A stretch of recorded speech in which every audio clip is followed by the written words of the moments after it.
नमस्कार दोस्तों, मैं शैलेंद्र चमोली हूँ और आपके समय के लिए धन्यवाद। स्वयं को कैसे जाने भाग 7 में आपका मेरे चैनल ईश्वरीय राह में हार्दिक स्वागत करता हूँ। और कठोपनिषद में एक श्लोक आया है, आत्मानं रथिनं विद्धि शरीरं रथमेव तु बुद्धिं तु सारथि विद्धि मनः प्रग्रहमेव च। तो इस श्लोक को मैं आज इसको आधुनिक जो आर्टिफिशियल इंटेलिजेंसी है और रोबोटिक मशीन के दृष्टिकोण के साथ इसको आत्मसात करने का प्रयास करूंगा कि आज इस श्लोक को हम किस ढंग से इसकी व्याख्या कर सकते हैं। तो आज के युग में विज्ञान, आर्टिफिशियल इंटेलिजेंसी यानी एआई और रोबोटिक ने मशीनों को मानव समान बुद्धिमत्ता प्रदान कर दी है। इस श्लोक में आया है कि आत्मा, शरीर, बुद्धि और मन का जो संबंध बताया गया है उसे रोबोटिक्स और एआई सिस्टम से समझाने का प्रयास कर रहा हूं। तो पहला इसमें आया आत्मा। तो आत्मा का मतलब है रथिन। तो रथिन को हम जो आर्टिफिशियल इंटेलिजेंसी यानी एआई का एल्गोरिदम है, जहां मशीन लर्निंग मॉडल, जिस प्रकार आत्मा यानी रथिन शरीर रूपी रथ का स्वामी होता है, ठीक उसी प्रकार से एआई सिस्टम किसी रोबोट या मशीन को नियंत्रण करने वाली केंद्रीय शक्ति है। एआई में डीप लर्निंग, न्यूरल नेटवर्क और मशीन लर्निंग एल्गोरिदम का उपयोग किया गया है और जिससे यह सिस्टम सोचने मीन्स प्रोसेसिंग और निर्णय लेने यानी डिसीजन मेकिंग में सक्षम होता है। आत्मा की तरह एआई भी एक अमूर्त यानी एब्स्ट्रैक्ट तत्व है जो मशीन को नियंत्रित करता है, लेकिन स्वयं प्रत्यक्ष रूप से नहीं दिखाई देता। शरीर को इसमें रथ, शरीर मतलब रथ, तो और यहाँ पर रोबोट में रथ का मतलब है रोबोट का हार्डवेयर मीन्स मैकेनिकल सिस्टम। इस श्लोक में शरीर को रथ बताया गया है जो आत्मा मीन्स स्वामी के लिए वाहन का कार्य करता है, और रोबोटिक्स में रोबोट का शरीर जो हार्डवेयर और मशीन इस रथ के समान है जो एआई और सॉफ्टवेयर द्वारा नियंत्रित होता है। विभिन्न सेंसर्स, मोटर्स और सर्किट से बना हुआ होता है जो बाहरी दुनिया का डाटा प्राप्त करता है तो और उसके अनुसार क्रिया करता है।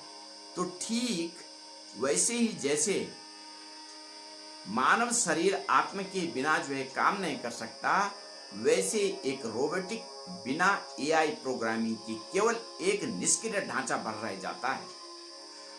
और बुद्धि का मतलब है सारथी। तो एआई का निर्णय लेने वाला जो सिस्टम यानी डिसीजन मेकिंग एल्गोरिदम, तो बुद्धि सारथी की तरह मार्गदर्शन देने वाला कार्य करता है।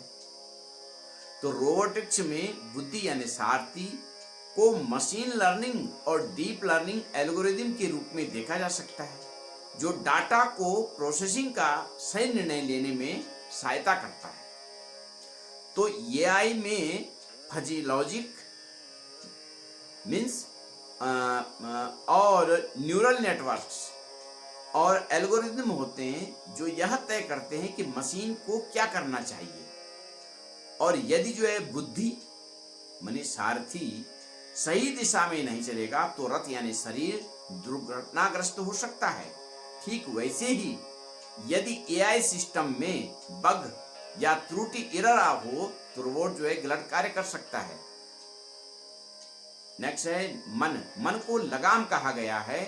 तो रोबोट का डाटा प्रोसेसिंग यूनिट यानी सेंसर एंड इनपुट सिस्टम इस श्लोक में मन को लगाने के रूप में बताया गया है जो इंद्रियों यानी घोड़ों को नियंत्रित करता है। तो एआई और रोबोटिक्स में मन मन को डाटा प्रोसेसिंग यूनिट यानी प्रोसेसिंग यूनिट और सेंसर के रूप में देखा जा सकता है।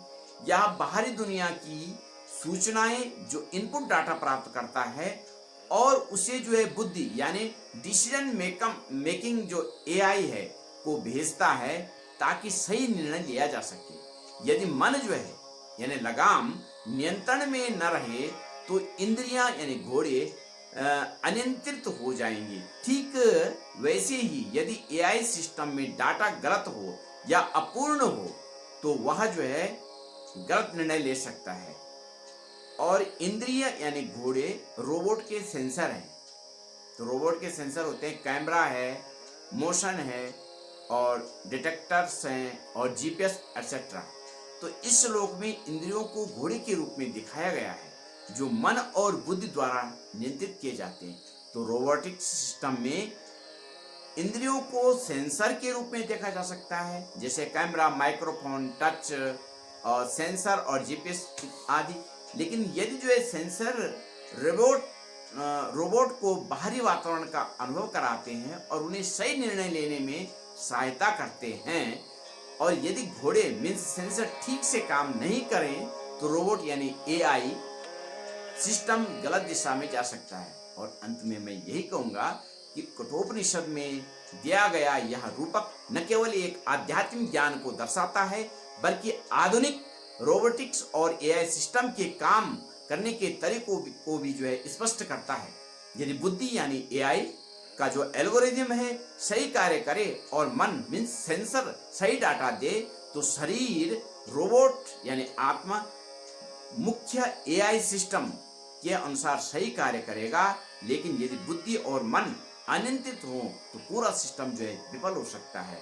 इसलिए यह श्लोक हमें यह सिखाता है कि चाहे वह मानव जीवन हो या एआई का सिस्टम हो, सफलता के लिए बुद्धि, मन और शरीर का सही संतुलन बनाए रखना बहुत ही जरूरी है। और यदि आपको ये वीडियो पसंद आई है तो इसे जो लाइक, शेयर और सब्सक्राइब कीजिए। Thank you.